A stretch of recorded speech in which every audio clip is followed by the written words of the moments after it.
buang semuanya sama Tuhan segala macam. Itu dampak dari kita baca Alkitab. Termasuk waktu itu baca Alkitab ini adalah obat pribadi saya sama Tuhan, sehingga saya sampai hari ada di sini. Karena semua tahu saya sakit sebelum lama, dan itu saya nggak perlu harus di kemo, nggak perlu harus diradiasi. Cuman apa, Roh Kudus ingetin sama saya, baca Alkitab. Kamu minum obat sehari berapa? Sehari 3 kali. Begitupun dengan baca Alkitab. Bacalah Alkitab sehari 3 kali. Ngantuk, nggak enak, nggak ngerti. Saya sama sekali nggak ngerti itu apa sih gitu loh. Yang penting cuma sudah saya belajar taat sama Roh Kudus, baca. Ngerti nggak ngerti, bodoh amat. Pokoknya saya baca aja gitu. Pokoknya kamu baca, masalah ngerti nggak ngerti itu nanti di kemudian hari juga lama-lama tahu gitu. Apa sih yang maunya Tuhan itu, apa sih yang maunya Roh Kudus dalam hidup kita gitu. Jangan sampai buah roh itu nggak ada dalam hidup kita. Saat kita pulang nanti dipanggil ke surga, emang sih kita udah pasti masuk surga semua. Tapi di surga yang mana nih pelatarannya? Apa kita masuk ke rumah kita apa enggak gitu. Jangan sampai Tuhan bilang, siapa lu, gue nggak kenal. Kan nggak lucu.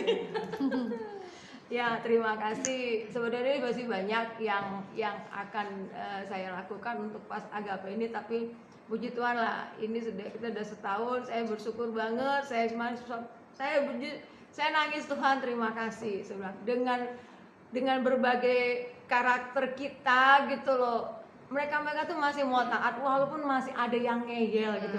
Tapi itulah saya harus bisa menerima siapapun mereka gitu. Masalah nanti itu urusan Tuhan ya. Untuk ke depan itu serahkan Tuhan. Tapi saya bersyukur, saya nangis, terima kasih Tuhan masih diberi kesempatan untuk anak-anakmu di pas agape ini untuk merasakan kasih Tuhan yang ya nggak ada. Mungkin buat orang yang sudah Kristen lama, apa sih baca Alkitab kali anak SD segala macam gitu. Nggak penting gitu, apa kasih laporan segala macam gitu, nggak jelas banget gitu, apa sih gitu, pasti punya pikiran seperti itu gitu loh. Tapi dengan belajar taat, kita belajar taat sama Tuhan, kita belajar taat sama Roh Kudus, itu yang membuat kita untuk bisa taat sama pemimpin gitu. Gimana kita bisa mau taat sama Tuhan, sama pemimpin kita terdekat aja kita nggak bisa taat. Nah itu sesuatu yang buat saya, dengan apa yang sedang kami alami saat ini, firman itu harus kami alami saat ini. Seperti Ayub mengalami, itulah yang kami alami saat ini gitu. Tapi kami harus belajar gitu loh, harus mengalami Tuhan itu seperti apa sih. Nah, kalau saya saat baca Alkitab itu, saya masuk ke firman itu, saat itu saya merasakan, oh begini loh Ayub itu lagi sakit itu ngegaruk-garuk tuh, saya ngeliat banget dengan jelas. Aduh Tuhan, saya bilang, saya aja yang begini aja udah gak kuat, saya bilang gitu. Ini Ayub loh, saya bilang gitu. Tapi itulah, saat kita mengalami seperti itu, amazing gitu. Tuhan itu merasakan kasih Tuhan itu luar biasa sama kita sebenarnya ya. Cuma dengan apa sih, Tuhan gak minta banyak kok sama kita. Dia cuma minta kita taat sama dia. Dia mau kita lebih mengenal Tuhan itu lebih dalam lagi. Jangan sampai itu balik lagi. Jangan sampai nanti kita dipanggil Tuhan pulang, siapa lu banget dulu. Oke. Shalom semua. Shalom. Puji Tuhan ya, saya bersyukur kepada Tuhan dengan adanya pembacaan Alkitab. Sebelum di PAS sih di gereja kami juga ada pembacaan Alkitab 3 pasal, dan ditambah lagi di PAS 3 pasal. Puji Tuhan, dengan walaupun saya masih banyak yang belum saya mengerti tentang firman Tuhan, tapi perlahan saya dikikis sama Roh Kudus, saya diperbaharui sama Tuhan di dalam kehidupan saya, dibuang dari keegoisan saya, dibuang dari kesombongan saya, dibuang dari kemarahan saya. Puji Tuhan, dengan pembacaan Alkitab saya selalu diperbaharui setiap harinya. Jadi setiap kita melakukan hal yang tidak benar itu, Roh Kudus selalu mengingatkan saya. Dan saya juga bersyukur dengan adanya PD PAS, saya semakin hari semakin diperbaharui. Saya lebih banyak mengenal tentang ibadah, tentang berdoa. Karena kan kalau di tempat kita itu dulu kan, kalau di GPDI yang namanya Roh Kudus itu kan nggak ada yang berbahasa roh gitu kan, karena masih banyak yang belum dipenuhi dengan Roh Kudus kan.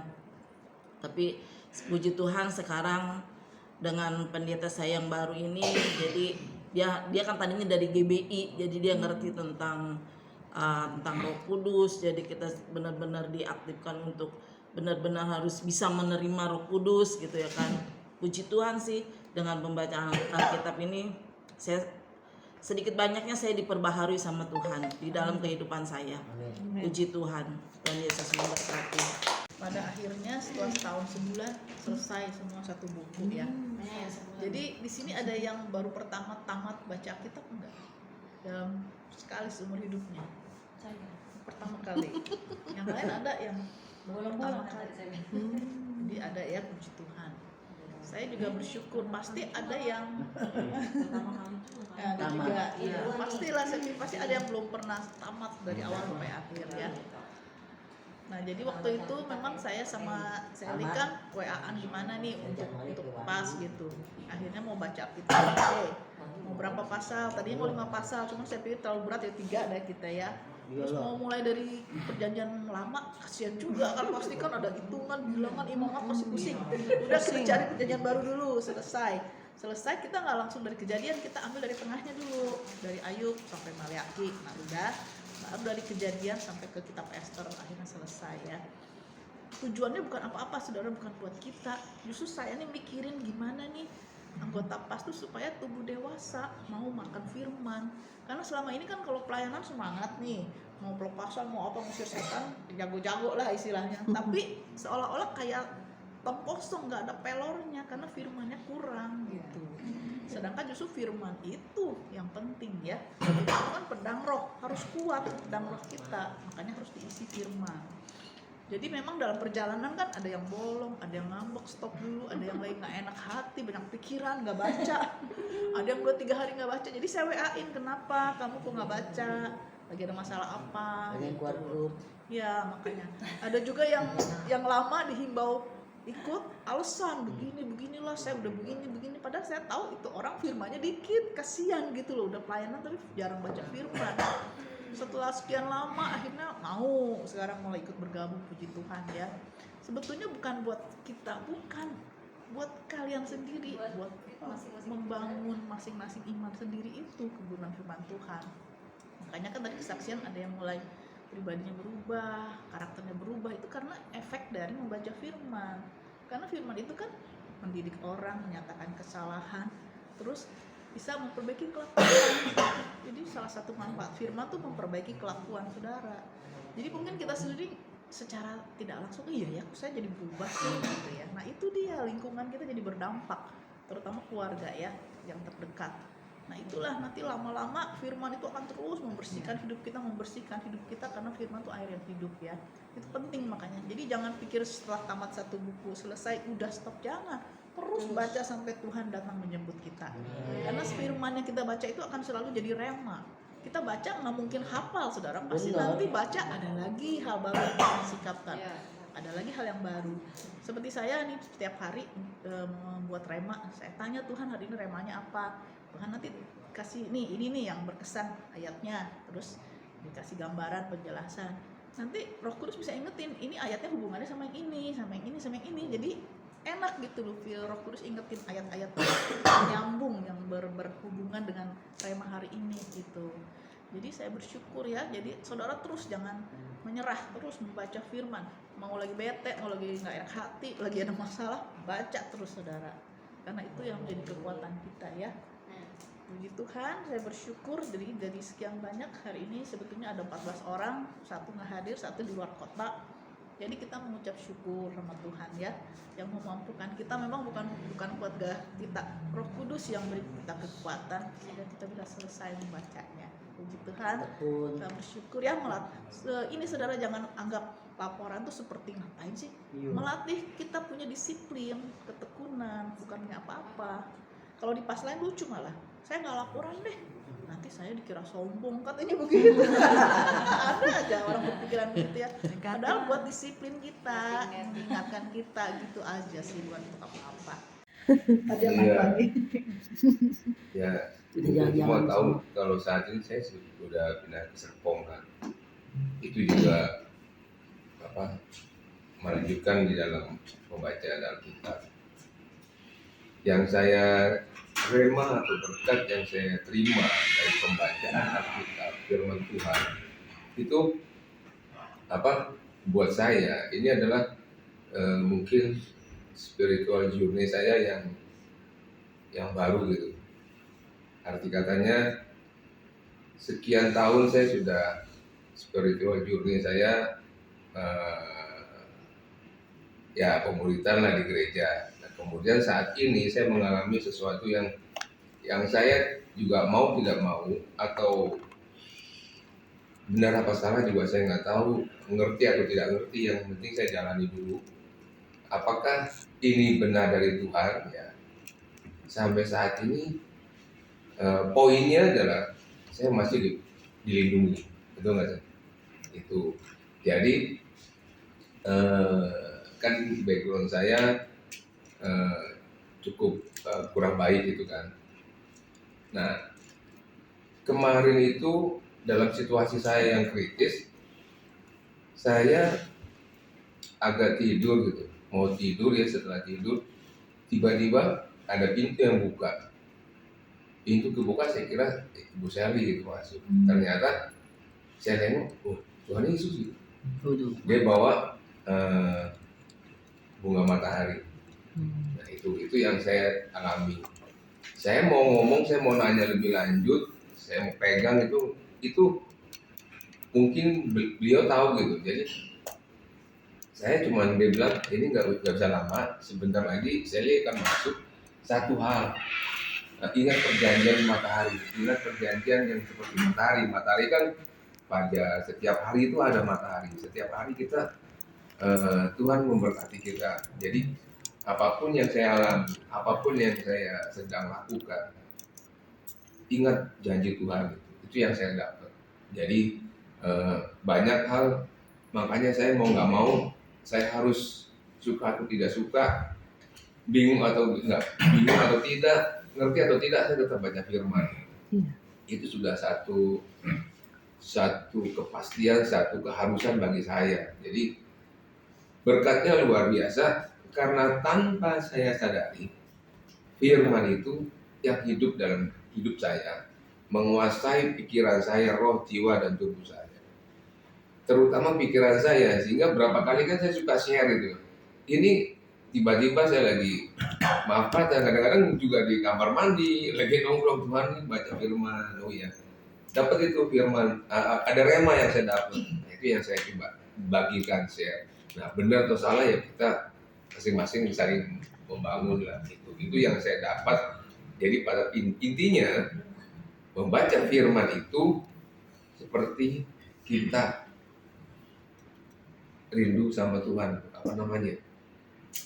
Dibilang makan juga enggak, kebutuhan nafas juga enggak. Jadi firman itu kalau enggak kita baca, kalau nggak kita renungkan dan kita nggak lakukan, persoalannya nanti di surga, apakah kita masuk surga apa enggak? Memang Yesus menyelamatkan manusia, tapi pada saat saya menghidupi pekerjaan Tuhan, apakah saya masuk surga? Persyaratannya pertama adalah yang jelas seperti Kristus. Orang yang ada di dalam surga itulah seperti Kristus semua. Kalau kita nggak seperti Kristus pula bagaimana gitu? Walaupun secara perjanjian kita sudah ditebus dosanya, itu udah semualah, kita punya KTP Indonesia, tapi kita nggak mungkin bisa masuk rumah kita masing-masing tanpa, kalau kita nggak kenal yang orang yang punya, ini siapa, rumah siapa. Seperti itulah sih yang saya alami. Jadi pada intinya kesimpulannya adalah bahwa firman Tuhan kita harus baca sampai kita pulang di surga. Saya baca Alkitabnya itu renungan harian, saudara. Jadi yang singkat-singkat kan, renungan harian pasalnya cuma 2 ayat. Demen banget tuh. Udah gitu udah dijelasin sama dia tuh. Terus saya renungin, oh iya bener nih. Jadi nggak perlu, kalau Alkitab kan belum ada penjelasannya tuh, kalau Chester belum kasih kan. Nah ini udah dijelasin, jadi saya beli itu. Saya kan ibadahnya di DM, ada toko buku Gramedia kan, atau toko buku Kristen yang di atas tuh saya beli gitu. Sebulan nanti gantian anak saya, misalnya Januari full gitu ya.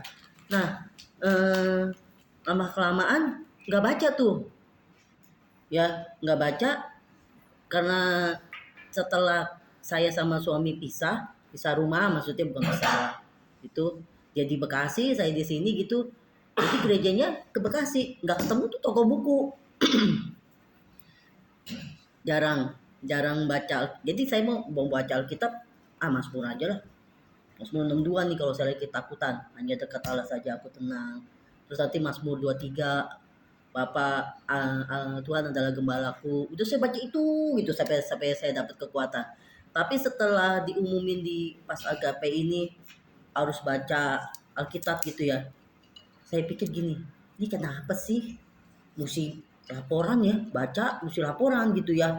Kayak murid aja udah baca ngomong sama gurunya ya. Kan itu pernah didebatin sama Bu Yosita ya, laporan sama Tuhan bukan sama manusia, karena Tuhan yang memberi upah gitu kan. Tapi saya pikir benar juga ya, kenapa mesti laporan sama manusia. Tapi saya pikir namanya kita prajurit ya, pasukan akhir zaman. Pasukan itu kan harus tunduk sama komandannya. Jadi kalau misalnya kita di dunia aja nggak bisa tunduk, gimana sama nanti sama Tuhan gitu. Jadi kita harus menghormati para pemimpin kita gitu.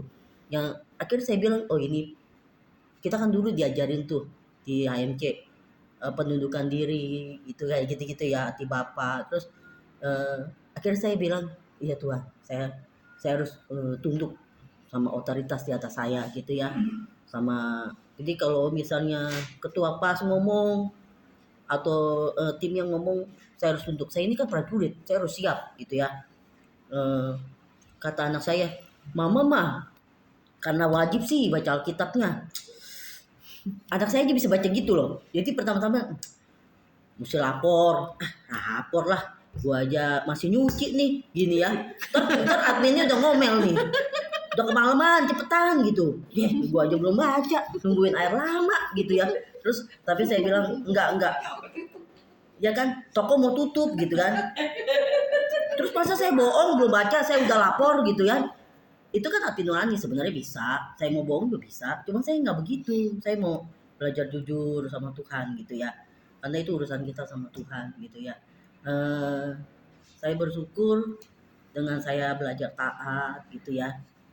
Saya bukan taat sama Ciseli, bukan taat sama Esther gitu, tapi saya belajar taat sama Tuhan karena saya menghormati para pemimpin di atas saya percaya itu adalah salah satu penghormatan saya sama Tuhan gitu ya.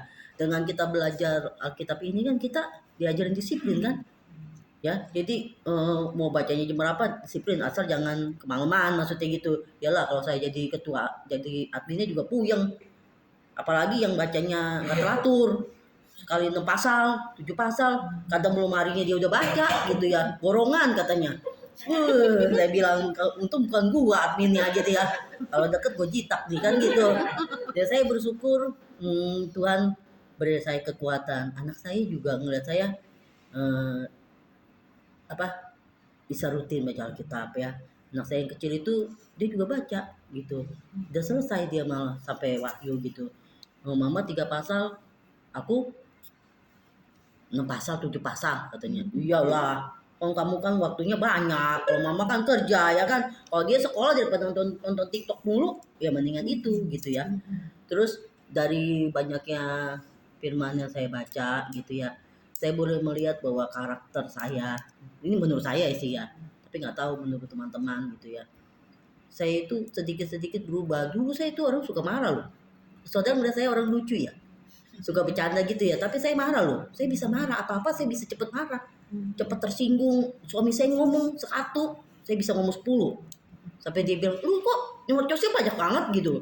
Tapi sekarang enggak, saya pernah ngomong sama Jason, apa nih kayak namamu kayak orang bego ya. Kok jadinya kayaknya saya lebih banyak diem gitu, lebih banyak sabar gitu. Oh iya, kasih itu kan sabar, murah hati gitu ya. Dulu tuh saya orangnya pelit, karena cari duit susah ya. Terus saya juga bukan orang kaya gitu ya, tapi sekarang saya bisa cepat empati sama orang gitu ya. Oh, jangan saya udah punya karunia murah hati nih dalam hati saya, itu yang saya rasain sih ya. Eh, Terus teman-teman saya aja bisa ngomong begini. Kalau Kieti tuh kan saya namanya Subaiti gitu ya. Dipanggilnya Yeyen. Terus dia bisa ngomong gini, itu mama teladan. Kalau telepon aja sama anaknya, apa sayang? Gimana kamu udah makan gini? Teman-teman saya bisa bilang saya tuh mama yang baik. Dia nggak tahu saya galak gitu ya. Terus saya, wih, saya mah galak enggak. Orang Kieti mana galak? Gitu kan ya. Padahal dulu saya tuh orangnya galak loh. Saya belajar baca firman ini, saya bisa sabar loh ngadepin anak-anak saya. Ya, kalau suami saya sih orangnya bisanya ngomong ke saya, jadi saya yang suruh hajar anak. Itu. Saya yang bisa ngomelin anak, bisa maki anak gitu. Terus, tapi sekarang enggak. Walaupun saya sih setelah itu saya bisa minta maaf. Maaf ya tadi mama keras. Mama kasar ngomong sama kamu. Gini-gini. Sampai anak saya yang paling gede itu orangnya parku gitu, keras kepala. Kalau saya ngomong apa, dia itu ngelawanin saya gitu. Sampai saya bilang itu saya angkat tangan dia, saya pusing menurut dia kayaknya dia produk gagal nih. Saya nggak sebenarnya ngomong kayak gitu loh sama Tuhan. Tapi Tuhan bisa punya cara ya. Jamaah Roh Kudus, dia bisa nangis-nangis loh. Di parkiran nangis loh. Saya bingung kenapa nih anak nangis-nangis gitu. Terus dia bisa peluk saya. Dia bilang, mama maafin Acel ya. Kan Marcel anak saya yang gede. Itu semua kemurahan Tuhan saudara. Ya ada saatnya kita nggak bisa, Tuhan yang ambil alih gitu ya. Dan saya bersyukur dengan kita belajar Alkitab ini ya, kita jadi jangan merasa terpaksa, tapi apapun yang kita lakukan itu kita belajar lakukan untuk Tuhan. Jadi jangan nggak enak sama Ci Maria, nggak enak sama Ci Esther, nggak enak sama Ci Sally, enggak. Tapi kita mesti lapor, oke siap, ini untuk Tuhan. Gitu. Jangan malam-malam, oke siap, ini untuk Tuhan. Kayaknya kesannya otodidak banget nih ya, otoriter banget. Gak boleh malam-malam, lu nggak tahu gue tadi macet, lu nggak tahu tadi gue ini belum beres, begini, ini kerjaan banyak nih, ini air nggak ada. Tapi saya bilang enggak, berhenti, nggak boleh ngomel, lakukan untuk Tuhan. Itu udah bisa gitu loh. Itu saya ngalamin gitu loh. Jadi ada perubahan bener. Kalau kita baca firman, ada yang menguatkan kita, ada yang mengubah karakter kita, ada yang mengubah kita. Jadi diingetin gitu loh sama yang kita baca tadi. Tadi kan lu baru baca gini, kemarin kan lu baca gini, kok kenyataannya nggak bisa gitu. Tuhan yang memampukan kita jadi bisa. Itu aja kan. Tetapi hendaklah engkau tetap berpegang pada kebenaran yang telah engkau terima dan engkau yakini, dengan selalu mengingat orang yang telah mengajarkannya kepadamu. Ingatlah juga bahwa dari kecil engkau sudah mengenal kitab suci, dapat memberi hikmat kepadamu dan menuntun engkau kepada keselamatan oleh iman kepada Kristus Yesus. Segala tulisan yang diilhamkan Allah memang bermanfaat untuk mengajar, untuk menyatakan kesalahan, untuk memperbaiki kelakuan, dan untuk mendidik orang dalam kebenaran. Dengan demikian, tiap-tiap manusia kepunyaan Allah diperlengkapi untuk setiap perbuatan baik. Puji Tuhan. Amin ya saudara. Jadi iman timbul dari penganiayaan dan pembacaan kitab suci. Jadi cuma dua aja. Saudara menderita, saudara susah, saudara mengalami proses Tuhan, itu bagus untuk kita punya iman. Ya, satu. Yang kedua, dari pembacaan kitab suci. Jadi ada kekuatan, selalu diingatkan firman. Yesus aja waktu 40 hari dibawa ke padang gurun, itu iblis mencobainya dengan firman 3 kali. Tapi dijawab Tuhan dengan firman juga supaya kita berkemenangan dalam Tuhan ya. Jadi memang di alam roh, kalau kita firman Tuhan itu pedang roh, ada ayatnya lagi. Kalau kita berperang di alam roh, pedang kita pendek, gimana mau perang ya? Paling kita terus ditekan sama iblis ya kan, dikasih masalah lagi, dikasih lagi pencobaan lagi ya, akhirnya pikirannya negatif, nggak bisa menahan, nggak bisa menangkis, nggak bisa kita lawan ya. Jadi kita kalah lagi, nanti ujung-ujungnya negatif lagi sama Tuhan. Aduh, kok gue susah jadi orang Kristen, kok gue menderita jadi orang Kristen. Jadi iblis seringkali memberikan panah api. Maka kita tangkis dengan pedang roh, firman ya. Jadi puji nama Tuhan, saya percaya enggak kelompok ini aja saya ikut, ada beberapa tempat saya ikut, sampai 4 tempat saya ikut untuk pembacaan kitab suci. Kadang saya bilang, apalagi Tuhan, harus gimana lagi supaya mereka bertumbuh cepat, ini akhir zaman, jangan bayi-bayi rohani. Akhirnya Tuhan ingatkan, kamu baca semua, terus ada pesan-pesan Tuhan, saya langsung voice, saya langsung bikin voice langsung ini gitu ya yang Tuhan mau sampaikan. Jadi ada yang masih bayi-bayi rohani, kita di Kelor aja masih belum mau ikut, padahal udah baptisan air. Tapi nggak apa-apa, masukin aja terus kita doakan orang-orang yang sebut setiap hari, anggota-anggota kita ya. Apalagi kita yang udah sebagai pemimpin harus lebih kuat lagi, strong di dalam roh. Maka pada saat kita kuat di alam roh, iman timbul. Iman itulah yang melakukan mujizat. Mujizat apa sih yang kita perlukan? Mungkin keuangan, mujizat kesehatan, mujizat pemulihan. Banyak sekali. Itu bagi Tuhan gampang, seperti membalik telapak tangan. Jadi kita ayo kuat di dalam roh, kuat di dalam firman, dan juga di dalam penderitaan, kesusahan, kesulitan, apapun juga kita akan adakan perlawanan ya, dengan kuasa-kuasa kegelapan yang menahan berkat, menahan kesembuhan, yang mengacau balaukan keadaan. Ayo lawan dengan iman yang teguh ya. Iman itulah yang ditimbulkan dari penderitaan dan pembacaan kitab suci ya. Saya tidak berpanjang lebar, saya mengucap syukur kita di tempat ini yang sudah lulus nih pembacaan kitab satu Alkitab ya. Saya percaya terus ya. Saya juga merasakan manfaatnya bagi saya pribadi. Karena saya udah lama juga, pernah saya berapa kali dari Kejadian sampai Wahyu, terakhir udah mulai kendor juga. Jadi asal dapat apa nggak teratur dari Kejadian sampai Wahyu ya. Jadi ini ayatnya ini semau kita gitu. Tapi pada waktu itu ya udah, kita diingatkan lagi dari Kejadian sampai Wahyu ya. Kita ada kekuatan roh, kita dapat pesan Tuhan, rema Tuhan ya. Saya percaya itulah yang menjadi kekuatan kita. Amin.